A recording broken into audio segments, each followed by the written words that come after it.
आप्पासाहेब गोविंदाजी पाचोरा शहरात आले होते, आपल्या प्रचारार्थ ते रॅली घेणार होते, मात्र अर्ध्यातून ते परत झाले. तर नेमकं अडचण कुठे आली? नाही, मी तर पहिल्यांदा त्यांना मनापासून धन्यवाद देतो, त्यांचे आभार मानतो की त्यांची मुक्ताईनगर आणि बोदवडमध्ये पहिल्यांदा रॅली झाली आणि त्या रॅलीमध्ये त्यांच्या पायाला पहिले गोळी लागलेली होती. त्या गोळी लागलेल्याच्या ठिकाणीच पुन्हा त्या बोदवडमध्ये त्यांच्या पायाला इजा झाली.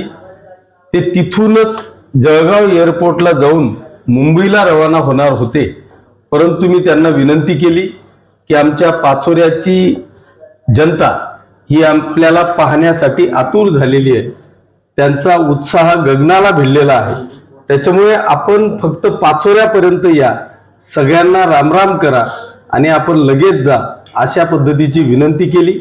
ती विनंती त्यांनी मान्य केली आणि मुक्ताईनगरहून थेट ते पाचोऱ्याला आले.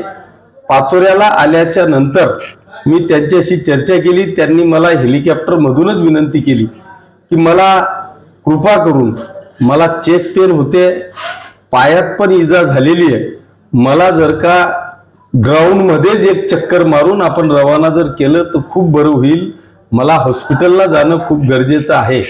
खरं म्हणजे त्यांचा दौरा हा पाचोरा, भडगाव, एरंडोल आणि चोपडा अशा 4 ठिकाणी त्यांचा पुढचा दौरा होता, परंतु दुर्दैवाने त्यांच्या छातीत पेन झाल्यामुळे आपणही त्यांना जास्त फोर्स करणं चुकीचं होतं, कारण शेवटी ते एक हिरो आहे, त्यांना त्यांच्या जीवाची काळजी आहे, आपल्याला देखील त्यांची काळजी घेणं गरजेचं होतं.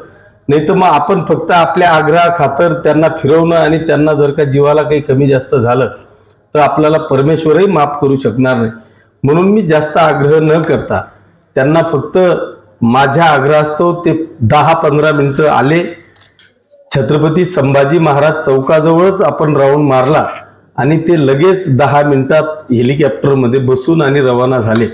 त्याच्यामुळे मी त्यांना मनापासून धन्यवाद देईल की निदान तब्येतीची परिस्थिती अशी असताना सुद्धा माझ्या आग्रहास्तव ते पाचोऱ्याला आले आणि पाचोऱ्याच्या जनतेला अभिवादन करून मला शुभेच्छा देऊन गेले. त्याबद्दल मी त्यांचे मनापासून आभार मानतो, धन्यवाद देतो.